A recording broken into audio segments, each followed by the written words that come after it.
Hey everyone, welcome back to Coding with Mick. In this video episode, we're going to be continuing the platforming knowledge, porting it from GameMaker Studio into Godot.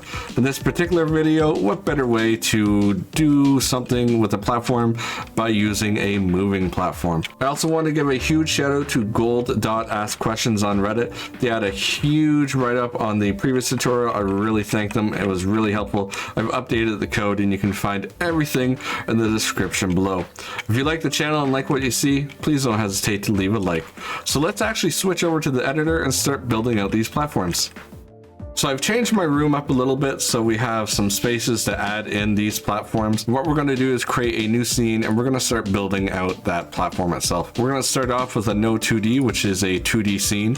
And let's actually name this one platform while we're here. Let's add a child node and we want a node 2D for the child. We're going to name this one debug line. We'll say debug underscore line. We'll go back up to the platform, add another one. I know we're adding a bunch here, but this will all make sense in a moment. We'll add this one for a platform base, and this is actually going to be our platform. So this needs a sprite, and that sprite we will assign the platform sprite. If we come up to the inspector, we switch over to textures and we can assign that platform sprite there. For this platform to work, we need a body. We're going to be using a kinematic body 2D. For the kinematic body 2D to work, we need a collision shape or a image mask here. We'll change the shape to a rectangle, and I'll just make sure that I extend it to the size of my sprite. The last thing I need for my platform base is going to be a tween. So this will be a effect that we're going to be using, and it will allow us to go from point A to B and from point B to A.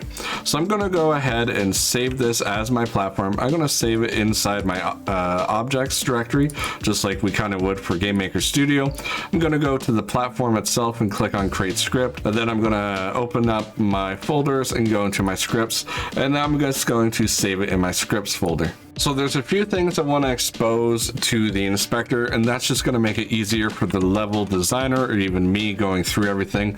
I want to make sure that I expose a speed variable, which will be a float. This is going to be basically the amount of time it's going to take from going to point A to point B and then back. And I want to also expose a move from variable, which is a vector2, and we will set that to a vector2.0. And there's probably a better way to do this, because we're going to copy and paste this and go from move from, and then we're going to say move to. So we have two vectors that we can move. Now I do also need access to some of these components in here, or nodes or objects, whatever you want to call them. And in GameMaker Studio we would be doing something like an instance find. In Godot we could just say onReady var line, which will be a variable. We are going to accept everything such as a node 2D, and then using some black magic we'll hit the $sign, and now we have access to everything underneath the platform. So our line I want to be is going to be our debug line. We will set another one for our base, so this will be another node 2D. Once again, black magic $sign, we'll set it to the base component. And finally I need a tween variable, which will accept a tween, and we will set that to the tween itself found underneath the platform base.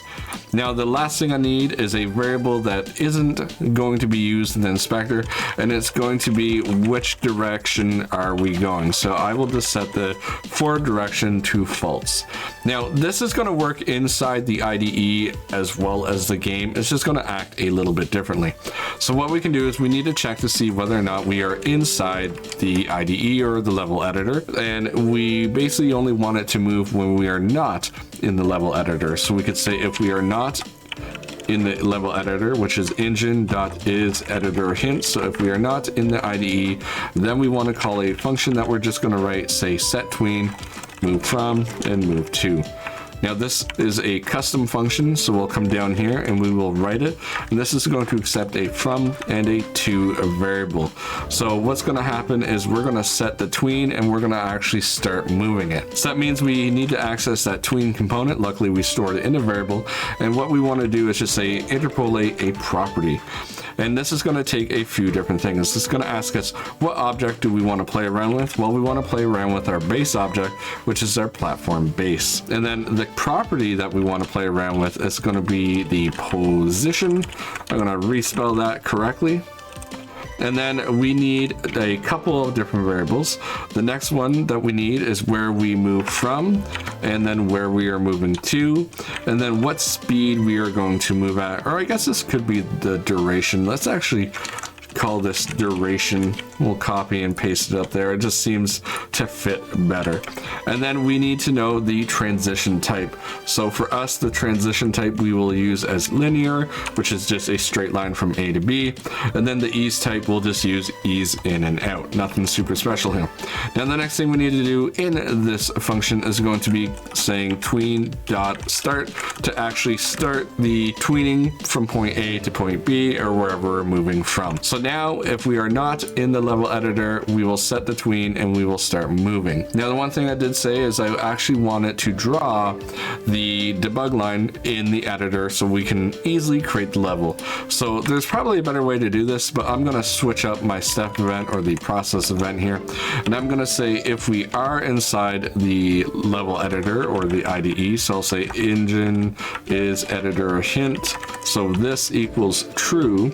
I want to make sure that I call the update function. So the update function, all it's going to do is basically call the draw function for us in this case. So we will say function underscore draw. So we're going to overwrite our draw event.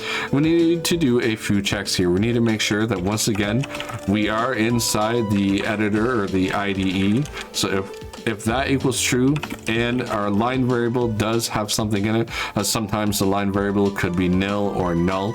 So if we do have that, then we want to say draw line, and let's draw a line at the line position plus move from, and then again at the line position plus move to. Let's use a color of lime. That's a pretty good debug variable, and then we will use the width of 2. So the only thing we need to do to get everything working here in the editor is write the word tool on the top, which Godot will see, and it will be able to run this in the 2D or 3D view. Now the final thing we need to do is whenever our tween reaches the end, we need to flip the direction. So inside tween here, if we go over to the inspector, we have nodes, which are signals. This would be like your animation end. We can double click on the tween complete. So this will be like our image or animation complete. We can click on create, or sorry, connect, because we're going to connect to the platform script. You can see that Godot has already done this for us. So now all we have to do is kind of write the code. So we say if the direction underscore forward is true, then we will say set tween, and let's set it from move from to move to. If it is not true, then we will say set tween, and we're going to flip these. We're going to say move from and move to. And the final thing we need to do is just change our direction. So the easiest way to do this is we could say our direction equals whatever our direction is not. So with this little bit of code, let's actually close everything we have. Let's bring open the main level again, and let's see if this works. So let's click on the child instance. Let's create a platform. I'm going to drag it down over here, and hopefully what we should be able to do is go over to our inspector and move to, we could write something like 128, and now you can see we have that nice green line. So that's going to show us that this platform is going to go into the wall, so I don't really want that. So we could play around with it in the IDE, and you can see that it will be a lot easier to create the levels as we go. So like I could drag this one down, and let's say I needed something like 256. Well, that's in the wrong direction. Let's put a negative in there. Now let's put it over here, and yeah, nice, everything is working. So we can come over here, we could change the duration to 5 seconds. Let's change the duration to 2, and now if I hit F6, you can see we can have our animation, our jump is working, our run. I can also jump on my platform, and without doing anything, it automatically is doing all of that magic for us. The same with that guy. If I were to catch it, however I miss it. The only thing that we are not doing here is if I were to stand here, our dinosaur, he would get squished, he wouldn't die. So that is something that you would have to code. But you can see with just this little bit of code, now we're able to put platforms within our game wherever we want, and they just are going to work. So with that, I'd like to thank you for watching the video. I hope you found it useful. The more we transfer our knowledge from GameMaker to Godot, the more we'll speed up these videos. But again, if you like what you see and you want more content, please hit that like button, and don't forget to subscribe. Thanks.